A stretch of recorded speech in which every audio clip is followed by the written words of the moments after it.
कुजंग माटीर गौरवनीय ऐतिह्य परंपरा संस्कृति कला ओडिया अस्मिता और साहित्य को उज्जीवित करने तथा कुजंग माटीर सुपुत्र महान मुक्ति संग्रामी नारायण वीरवर सामंत को सम्मान पूर्वक कुजंग महोत्सव अनुष्ठित हो जाइछि। मुख्य अतिथि भाव शिल्पमंत्री संपत चंद्र स्वाई उद्घाटन करथिबा बेले बहु मान्यगण्य व्यक्ति उपस्थित थिले।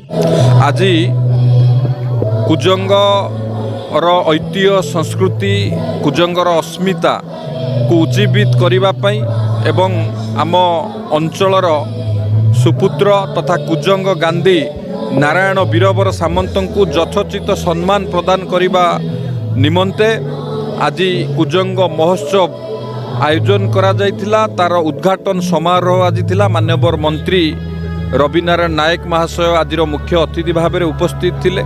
निश्चित भाव में आम अंचल जो वीरत्व जो संग्राम एकता समग्र ओडिशावासी जानिचंती। षंढ राजांकर वीरत्व एवं स्वाधीनता संग्रामी रे कुजंग गांधी नारायण वीरवर सामंतंकर अवदान एवं जगन्नाथ को दारू जगन्नाथ को ब्रह्म को रक्षा करिबारे आम अंचलर सुपुत्र विश्वर महांतींकर जो गुरुत्वपूर्ण अवदान निश्चित भाव में आम माटी को सबुबले गौरवान्वित करे एवं ये सब को आमर किभली भाव में आमर आगामी पीढ़ी जानिबे आमर युव पीढ़ी जानिबे एवं ये संस्कृति को उज्जीवित करने ये महोत्सव आयोजन करा जायतिला।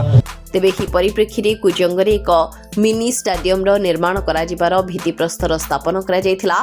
दीर्घ 5 दिन धरी यह महोत्सव चलिबार कार्यक्रम थिबा बेले जिला तथा जिला बाहरु अनेक व्यवसायी निज निजर व्यवसाय पसरा मेलाइथिबा देखिबाकु मिलिछि। राज्य तथा राज्य बाहरु सुनामधन्य कलाकार मानक द्वारा प्रति संध्यारे सांस्कृतिक कार्यक्रम अनुष्ठित हो जायछि।